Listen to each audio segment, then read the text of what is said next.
सभी छात्रों में हमेशा बोर्ड के एग्जाम को लेकर चिंता बनी रहती है, लेकिन बोर्ड एग्जाम कोई ऐसी परीक्षा भी नहीं होती है कि आप इसमें अच्छा स्कोर न कर पाएं।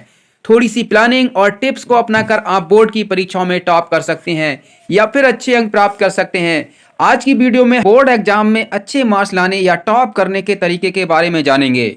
उन सारे छात्रों के लिए बोर्ड की परीक्षा पहला अनुभव होता है जो क्लास 10th में होते हैं, तो जाहिर है कि उनको सबसे ज़्यादा डर लगता होगा और जिसके कारण वो परीक्षा में उतना अच्छा परफॉर्म नहीं कर पाते होंगे जितना वो कर सकते थे। तो आइए इस वीडियो में हम उन तमाम बातों पर चर्चा करते हैं जिनको अपनाकर आप बोर्ड एग्जाम में टॉप कर सकते हैं या फिर बहुत ही अच्छे अंक प्राप्त कर सकते हैं। नंबर 1, प्लान के साथ सभी विषयों की प्रायोरिटी करें सेट। प्लान बनाकर पढ़ना अच्छे मार्क्स लाने के लिए काफ़ी ज़रूरी है, लेकिन उसके साथ साथ ये भी तय करना ज़रूरी है कि किस सब्जेक्ट के टॉपिक को पहले पढ़ना शुरू करें। अगर आप खुद नहीं समझ पा रहे कि कैसे टॉपिक को विभाजित कर पढ़ना है, तो इसके लिए आप अपने टीचर से पूरी मदद लें और उसके साथ साथ गत वर्ष के प्रश्न पत्र के आधार पर तैयारी शुरू करें। इससे सबसे बड़ा ये फायदा होगा कि एग्जाम से पहले वह सारे टॉपिक कवर हो जाएंगे जिनके पूछे जाने की उम्मीद ज़्यादा है। नंबर 2, तैयारी पर ध्यान दें। अच्छी तरह सभी पेपर्स की तैयारी करना एग्जाम स्ट्रेस को कम करता है, इसलिए यदि आपकी तैयारी ठीक ढंग से नहीं हो रही है तो फिर से रूटीन बनाएं ताकि सभी विषयों को ठीक से कवर किया जा सके। यदि 10 दिन का समय है और 20 टॉपिक्स पढ़ने हैं तो प्रतिदिन 2 टॉपिक्स को कवर किया जा सकता है। ध्यान रखें कि दिन भर के 24 घंटों में से 18 या 20 घंटे पढ़ने का अव्यवहारिक टाइम टेबल बनाने की भूल बिल्कुल न करें। हद से हद 12 घंटे का रोज पढ़ने का समय रखें, इसमें भी बीच बीच में आराम जरूरी है। नंबर 3, सकारात्मक सोच रखें।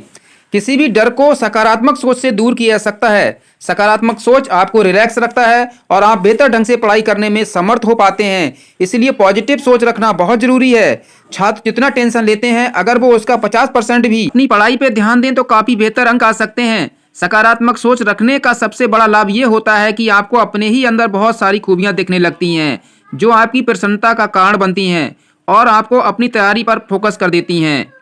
नंबर 4, टाइम लिमिट के साथ करें पुराने प्रश्न पत्र हल। एग्जाम की सबसे अच्छी तैयारी करने का तरीका ये भी है कि छात्र पुराने प्रश्न पत्र की प्रैक्टिस करें, लेकिन प्रैक्टिस करते समय ये याद रहे कि एक निर्धारित समय में ही पूरे प्रश्न पत्र को हल करना है। टाइम मैनेजमेंट की आदत सुधारना बहुत जरूरी है क्योंकि इससे परीक्षा के समय टाइम मैनेज करना आसान होगा। ये तरीका सही मायने में एग्जाम के माहौल के लिए छात्रों को तैयार करता है। इस तरीके से प्रश्न पत्र हल करने पर न केवल टाइम मैनेजमेंट करना आएगा बल्कि स्कोरिंग तकनीक पर भी पकड़ होगी। नंबर 5, जागरूक अध्ययन। अधिक पढ़ने से जरूरी नहीं कि आपको ज्यादा अंक मिल जाएंगे। परीक्षा में बेहतर सफलता तभी मिलती है जब जागरूकता के साथ अध्ययन किया जाए। इसके लिए पिछले वर्षों के प्रश्न पत्रों की मदद ली जा सकती है। दरअसल टेक्स्ट बुक में बहुत सी बातें जानकारी के लिए दी जाती हैं, उसका परीक्षा में उतना वास्ता नहीं होता। एक जागरूक विद्यार्थी को इसकी पहचान होनी चाहिए और परीक्षा की तैयारी के मद्देनजर इसे ध्यान देकर पढ़ना चाहिए। यदि आप ऐसा नहीं करते हैं तो परीक्षा की तैयारी के अंतिम दिनों में आप क्या पढ़ें और क्या नहीं पढ़ें की स्थिति में ही पड़े रहेंगे और बेवजह बेहद तनाव में भी आ जाएंगे। नंबर 6, सब्जेक्ट को समझें ना कि रट्टा मारें। अगर आप परीक्षा में अच्छे अंक प्राप्त करना चाहते हैं तो सबसे पहले ये जरूरी है कि आप किसी भी विषय को रटने की बजाय उसे समझने की कोशिश करें। कई बार होता यह है कि सिर्फ किताबों और गाइड को तोते की तरह रटने से पेपर के दौरान कई सवाल ऐसे बदलकर आ जाते हैं जिनके बारे में छात्रों को समझ ही नहीं आ पाता है, जिससे स्टूडेंट में इन प्रश्नों को देखकर घबराहट होने लगती है। ऐसे में जरूरी है कि आप विषय को रटने की बजाय उसे अच्छी तरह से समझकर पेपर देंगे तो आपको उस विषय से संबंधित हर सवाल का जवाब पता ही होगा। इससे आपका सिलेबस भी पूरा हो जाएगा और परीक्षा में सब्जेक्ट से रिलेटेड हर प्रश्न का उत्तर आपको पता होगा। इसलिए कभी भी किसी सब्जेक्ट को रटने की बजाय उसे समझने की कोशिश करें। नंबर 7, जंप ना करें। कई बार छात्र ऐसा करते हैं कि जो उन्हें आसान लगता है उसे पहले खत्म करने की कोशिश करते हैं और जो उन्हें कठिन लगता है उसे बाद के लिए छोड़ देते हैं।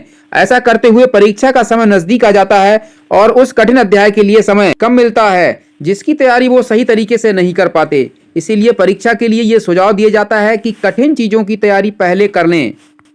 नंबर 8, टाइम टेबल बनाएं। ये देखा गया है कि टॉप पर आने वाले स्टूडेंट अपना एक टाइम टेबल जरूर बनाते हैं। अगर आप परीक्षा में अच्छे नंबर लाना चाहते हैं तो सबसे पहले अपना एक टाइम टेबल निर्धारित करें। हर सब्जेक्ट को टाइम के अनुसार डिवाइड करके उसकी पढ़ाई करें। जिस विषय में आप ज़्यादा कमज़ोर हैं उस विषय पर आप ज़्यादा से ज़्यादा टाइम दें, लेकिन इस बात का भी ख्याल रखें जिस विषय पर आपको अच्छी जानकारी है उसे रिवीजन करने के लिए भी समय दें। ऐसा नहीं होना चाहिए कि सिर्फ आप उन्हीं विषयों को समय देते हैं जिनमें आप कमज़ोर हैं और उन विषयों को दोहराते भी नहीं जिनमें आप मजबूत हैं। यानी कि जो विषय आपको आते हैं ठीक हैं, उन्हें अच्छे से दोहराएं और कमज़ोर विषयों पर थोड़ा अधिक समय लगाएं। विद्यार्थियों को सबसे बड़ी समस्या ये होती है कि वह टाइम टेबल तो बना लेते हैं, लेकिन जब उन्हें अपनाने की बारी आती है तो उससे कतराते हैं।